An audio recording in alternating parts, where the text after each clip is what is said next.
Sura ya 5. Msitu wa mamba uligeuka kuwa nyumbani kwa maelfu ya watu waliogura kwao bila tumaini la kurudi. Wapo waliotumwa na mioyo yao kutamani kurudi kwao. Hata hivyo walijiasa wakasema kuwa hata kule walikokuwa wakiishi hakukuwa kwao. Walikuwa maskota. Waliamua kulimbuka maziwa na asali ya Kanaani hii mpya isiyokuwa na mwenyewe kama walivyodai. Matokeo ya uamuzi huu yalikuwa kukata miti kwa ajili ya kupata mashamba ya kupandia vyakula na kwa ajili ya ujenzi.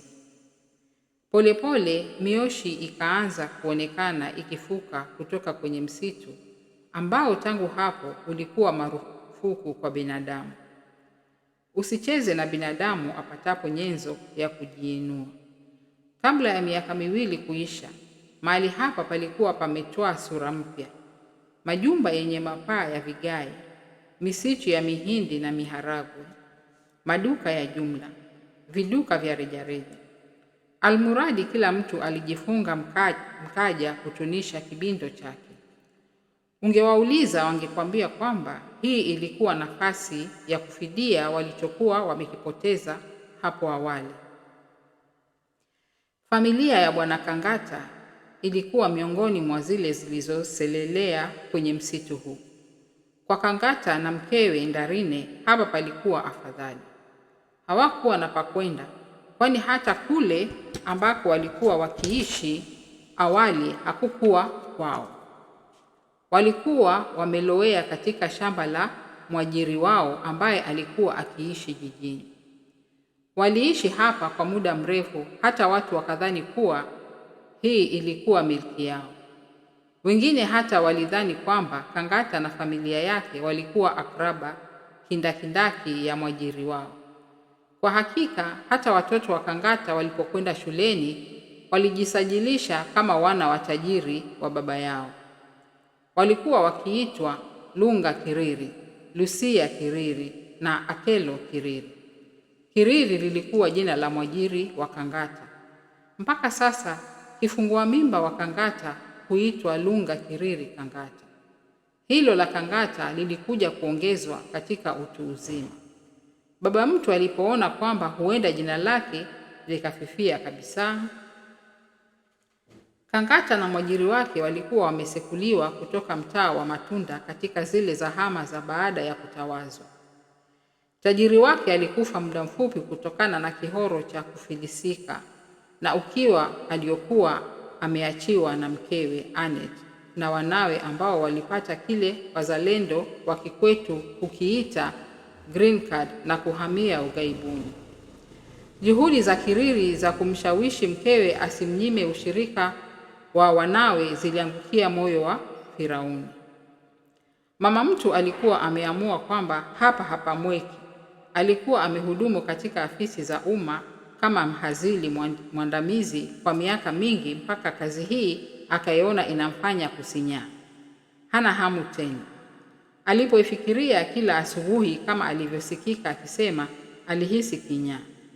Wanawe walipokwenda kusoma ng'ambo kama wafanyavyo wana wa viongozi ambao wanaiona elimu ya humu kama isiyowahakikishia mustakabali mwema raia wake, yeye alistaafu mapema akapewa kile kibunda cha mkupuo mmoja almaarufu golden handshake. Akachukua green card na kuwafuata. Moyo wake haukupigishwa mshipa na rai ya mume mtu akae naye waondoleane upweke. Bwana Kiriri aliachiwa watumishi na vimada wake kama alivyodai mke wake Anet. Baada ya wana wa Kiriri kumaliza masomo yao, walibakia huko uzunguni kufanya kazi. Baba mtu kila mara aliwarai kurudi nyumbani, angaa kusaidia kuziendesha baadhi ya biashara zake, lakini kila mmoja aliishika 50 zake huko ng'ambo. This country has nothing to offer. Nchi hii ambayo hata walio na shahada 3 bado wanalipwa mishahara ya mkia wa mbuzi. Mimi sitakufa maskini.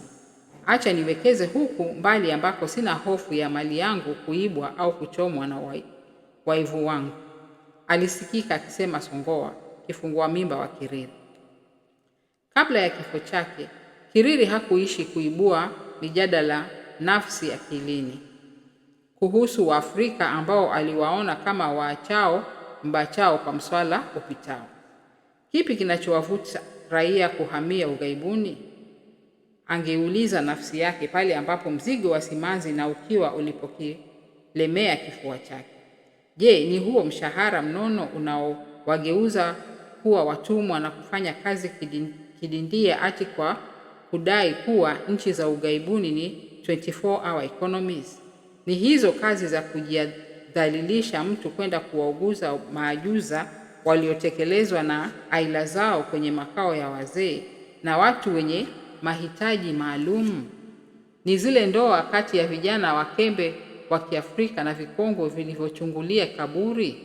Kiriri angeendelea kujiuliza huku akishangaa ikiwa mkewe amegeuka wale wake ambao pindi wafikapo ng'ambo hufunga ndoa na waume wengine. Kisa na maana ndiyo njia ya pekee ya kufukuza upweke na kulimbuka riziki, au kwa kutaka kujikwamua kwenye tope la uhawinde. Kangata alibahatika kufika kwenye msitu wa mamba ambapo kutokana na uzoefu wake katika kilimo aliweza kuendeleza kilimo chenye natija. Miaka 5 imepita, Kangata na mkewe Ndarine wameipa dunia kisogo. Lucia Kiriri Kangata ameolewa katika ukoo wa Waombwe ambao awali walikuwa maadui sugu wa ukoo wa Anyamvua. Kwa kweli ukoo mzima ulipinga ndoa hii kwa jino na ukucha. Isingekuwa kwa msimamo wa Kangata usiotetereka, Lucia angebakia kuozea kwao bila mume. Ami zake walikuwa wamekataa katakata. Utamuzaje mwanetu kwa mtu wa ukoo ambao huvaa nguo ndani nje? Ukoo ambao unazaa majoka ya ndimu ambayo hata kiporo cha juzi ile hayawezi kukupa?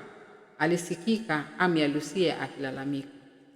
Hao Waombwe msemao ndio waliomkuza Lucia wakati ambapo nyinyi nyote mliniita kindengereka.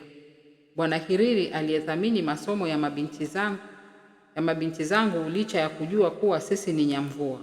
Mlikuwa wapi wakati huo? Hizo tofauti zinakuja sasa hivi? Si nyinyi mliokuwa hata mkipinga elimu ya mabinti hawa? Hamkusema kwamba kuwapeleka shule ni kufisidi rasilimali?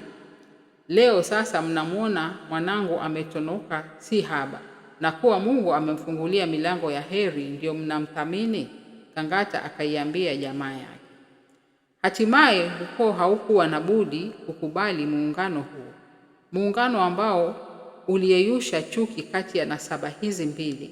Ikawa watu hawawezi kuamini kuwa hizi ni zile koo ambazo hazingeweza kupikika katika chungu kimoja. Ya Akelo Kiriri Kaangwa hayajulikani. Baada ya kukamilisha masomo yake ya kidato cha 4, inasemekana alisalitika kimapenzi na dereva wa malori yanayosafirisha bidhaa hadi Zambia. Dereva huyu kwa jina Kaango alimuoa akamjengea nyumba katika gatuzi la Mbuyuni. Tetesi zinasema kuwa Kaango na Akelo walipata watoto wawili, mmoja kwa jina Ngaire na mwingine Mumbi. Hakuna ajuaye walikopelekwa na misukosuko ya miaka 5 iliyopita. Akelo mwenyewe hakuwa na mazoea ya kumwambia ndugu zake kuhusu maisha yake. Mama yake alizoea kusema, Akelo amechukua tabia za bibi mzaa baba. Kiumbe huyu alipenda kujificha ati mama amemkasirisha. Baba angeamrisha familia nzima kutambaa kijiji kote kumtafuta. Kumbe muda huo wote ajuza mwenyewe amejificha nyuma ya gala la mahindi. Lunga Kiriri Kangata ndiye anaishi katika milki ya marehemu babake katika msitu wa mamba. Lunga Kiriri Kangata amesomea kilimo. Awali alikuwa ameajiriwa kama afisa wa kilimo nyanjani. Ndiye aliyekuwa akiwaelimisha raia kuhusu mbinu bora za kilimo. Ungemsikia marehemu baba yangu, Mungu amlaze pema peponi, akisema, afisa wa Ndilikisa, hii ndiyo lafudhi ya kwa akina babu ya agriculture au Zahara. Amesema tusilime karibu na mito, tuchimbe mitaro kuzuia mmomonyoko wa udongo, tupande miti inayostahimili ukame. Na kwa kweli, Lunga Kiriri Kangata alikuwa amiri jeshi wa uhifadhi wa mazingira. Hata tukiwa shuleni, ndiye aliyekuwa muasisi wa chama cha watunza mazingira wasio na mipaka. Siku hizo akikiita kwa lafudhi ya lugha yake ya kwanza, Environmental Conservatists Without Borders. Kila Ijumaa wakati wa gwaride ungemsikia akituhutubia kwa mhemko. Mkuu wa shule, walimu na wanafunzi wenzangu, swala la uhifadhi wa mazingira ni jukumu la kila mmoja wetu. Tumeona jinsi misitu iliyovamiwa na viongozi wenye mate ya fisi. Nasikia baadhi ya vinara wa taasisi mbalimbali za umma wamewaacha wanyama kama mayatima kwa kuwapoka makazi yao. Maelfu ya maekari ya misitu yamefyekwa na kujengwa viwanda badala ya mibamba kofi na miti mingine inayosafisha hewa. Michai imetoa nafasi yake. Wanaohusika na matendo haya wanapoulizwa hudai kuwa michai si adui ya mazingira. Wengine wanasema kwamba misitu haina budi kukatwa ili kupanda mimea inayotoa chakula, kwani jamii sharti ijitosheleze kwa chakula. La kuhuzunisha ni kwamba hawa wanaosema hivyo ndio wanaokita majengo ya kifahari katika sehemu ambazo zinastahili kutengewa upanzi wa chakula. Wengine wamediriki kunyakua hata madhabahu kwenye mlima wa Nasibu ili kujenga hoteli kubwa za kitalii. Wazee wetu hawana hata pahali pa kuchomea kafara. Tunakata miti bila kupanda mingine. Tazameni shule humu. Hata mabustani ya maua tunashindwa kuyastawisha. Tukiendelea hivyo, bila shaka sehemu yetu itazidi kuwa jangwa. Lunga huishi kunishangaza, angejisemea Kimondo mwanafunzi mwenzake Lunga. Mtu anayekusikiliza atadhani kwamba umekulia katika mazingira sawa na sisi, wanyonge ambao uwepo wetu unaamuliwa na matajiri. Inashangaza kwamba huwazii kwamba hata pale ambapo baba yako amelowelea palikuwa msitu tu.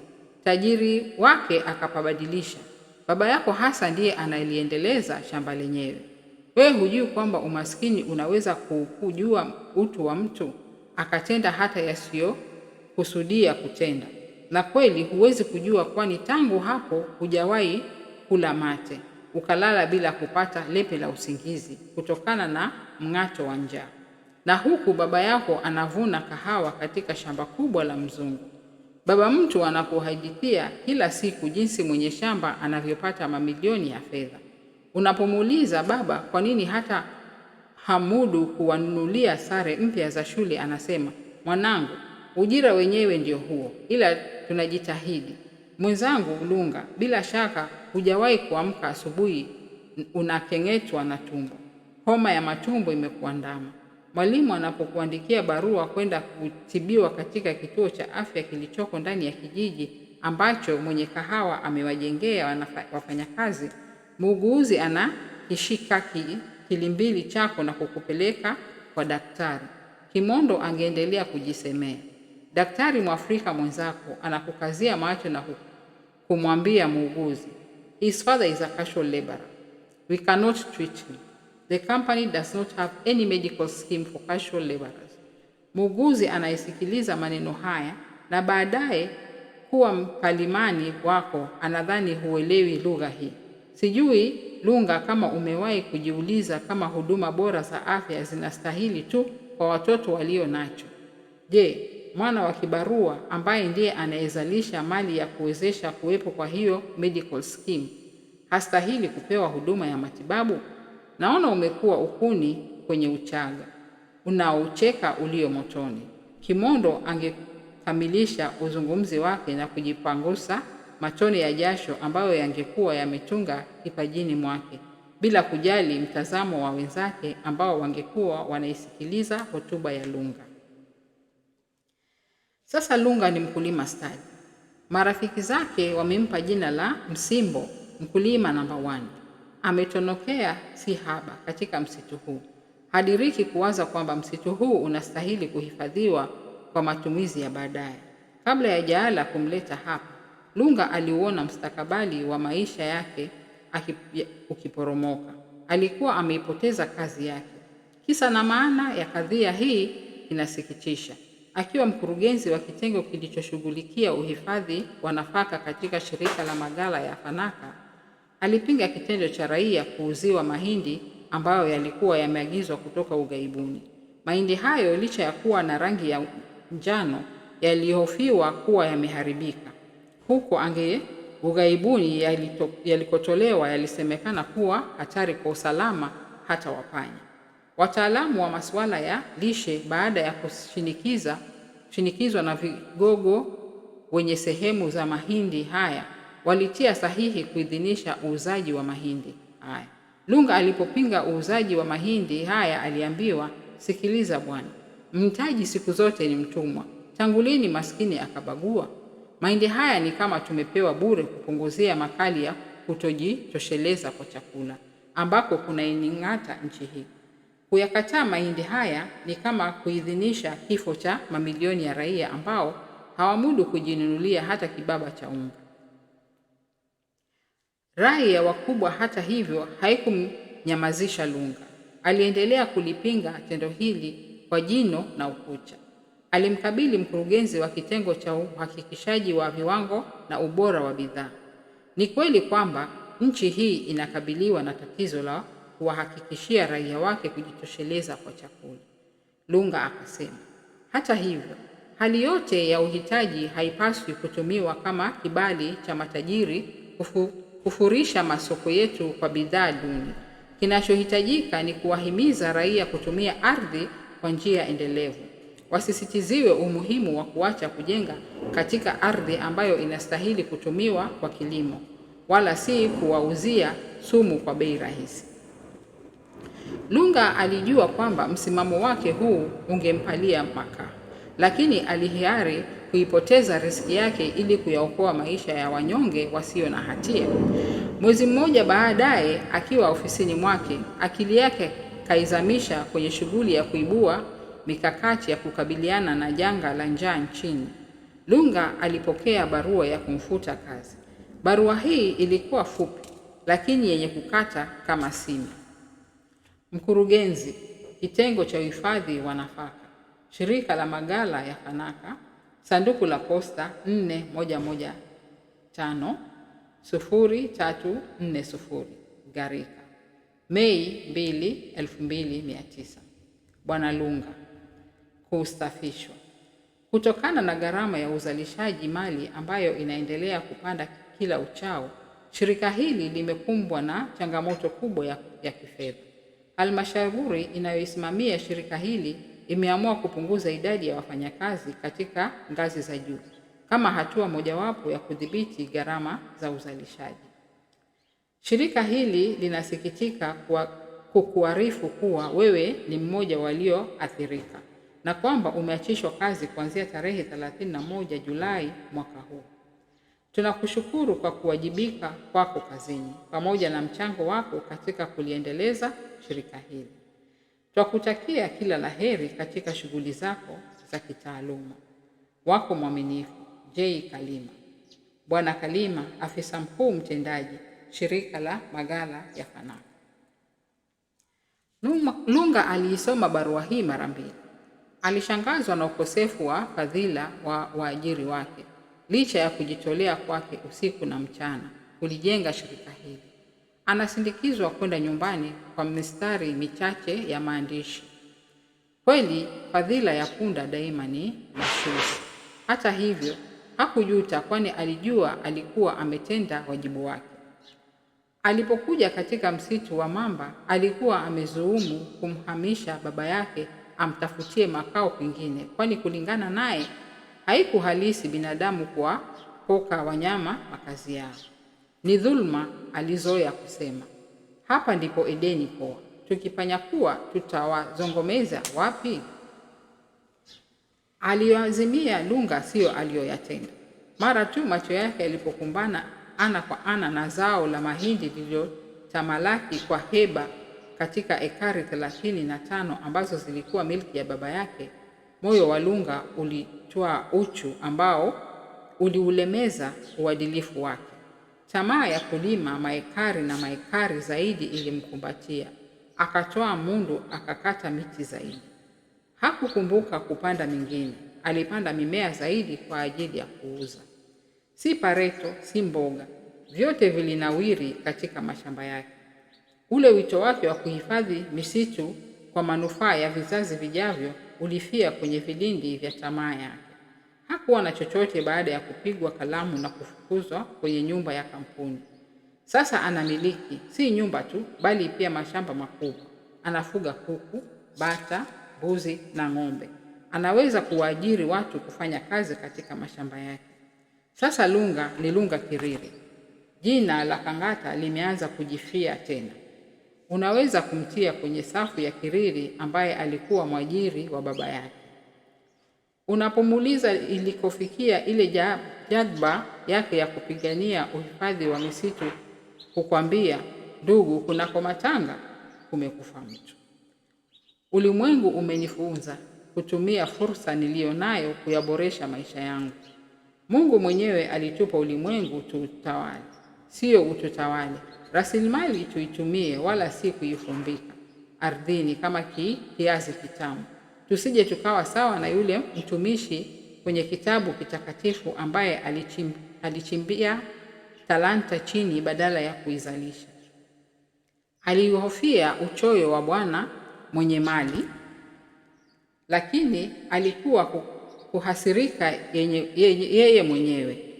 Tamba ya ulimwengu, ndugu yangu, utajua. Nilipojaribu kukata mkono nilioustahili kuubusu, yalinifika ya kunifika. Hata niliokuwa nikiwatetea, hakuna aliyenyoosha dole kuniauni.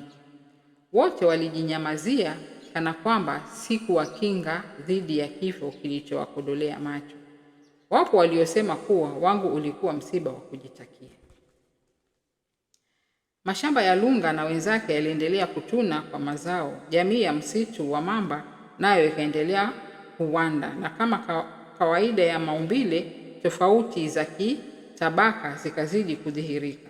Kundi la kwanza la wakimbizi lilipofika hapa, lile la akina Ridhaa, Kaizari na Kangata, hamkuwa na tofauti kubwa. Jamaa hawa walikuwa wamelazimika kuja hapa. Walikuwa wahitaji. Wote wakapigania vyakula vya misaada, wakala majani mwitu na vingine pamoja.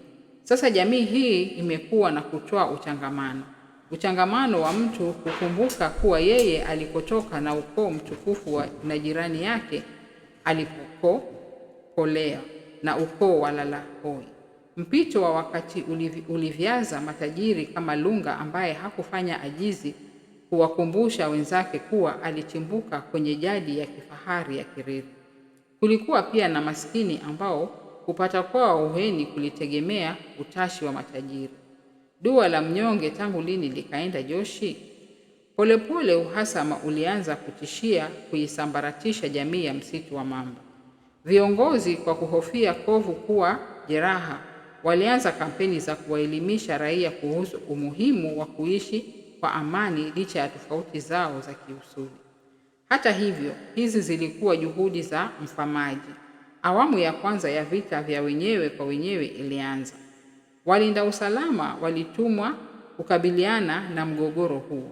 Busara yao ya kuwasaka wahalifu kwa mitutu ya bunduki iliwaacha wengi wakiwa wafu, watoto wakabaki wanawakiwa. Kisa hiki kiliyafungua macho ya viongozi, wakatanabahi kuwa kwa kweli wakazi hawa walikuwa wakiishi hapa kiharamu. Vyombo vya habari havikukawia kutoa wito wa chama tawala kuwatafutia watu hawa mahali pengine. Vidonda vya zamani vikaanza kutoja damu. Watu hawakuchelea kukumbuka jinsi walivyopoteza mali, aila zao na hata maazimio yao katika maisha. Wakalazimika kuishi kama wanyama. Na leo hii wakati wamejiinua kwa jasho lao wenyewe, sasa imekuwa wanaishi katika ardhi ya wenyewe. Itakuwaje ardhi iwe ya wenyewe na wao wasihesabiwe miongoni mwa hao wenyewe? Ama ni ile hali ya washikadau na wenye dau?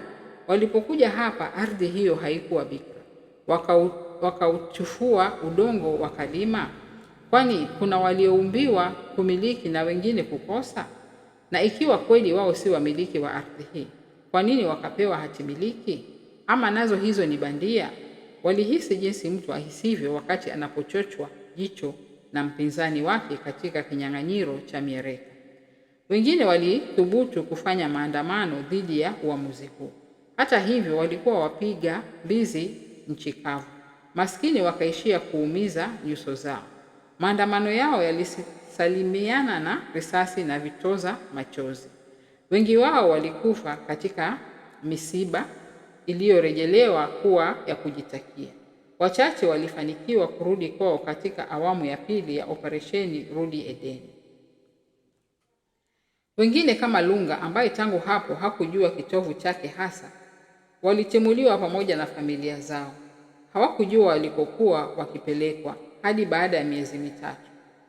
Lunga alipogundua kuwa amerudishwa kwenye mlima wa Simba ambako inaaminiwa mababu zake walikuwa wamehamia kutoka Kaoleni siku za biashara ya watumwa, Lunga hakuisha kushangaa kwa nini marehemu baba yake hakuwahi kumtajia haya. Ama kulowelea kwa Bwana Kiriri kulimfanya Kangata kujinasibisha na kujitambulisha naye kiasi cha kujihesabu mmoja wa Kiriri mpaka akakifisha kitovu chake. Msitu wa Mamba sasa ulibaki tasa. Hakuna anayejua yaliko kwenda mahindi ya kina Lunga. Mapaa ya majumba ambayo taratibu yalifunikwa na miti iliyosongamana yaligeuka kuwa rangi ya hudhurungi. Mto uliokuwa hapo karibu ambao ulikuwa umeanza kukauka sasa ulianza kutiririsha maji. Jambo la kushangaza ni kwamba ingawa tulitangaziwa kuwa msitu huu ni marufuku kwa binadamu, usiku wa manane husikika milio ya malori na matreka yakibeba sehemu za mbao, makaa na mahindi. Haijulikani ni wanyama gani wanaotekeleza haya, lakini hata ni mazoea ya msitu huu kufuka moshi mara kwa mara. Watu husema kwamba huenda hawa ni wachinja kafara, ilhali wengine husema pengine ni bushfire.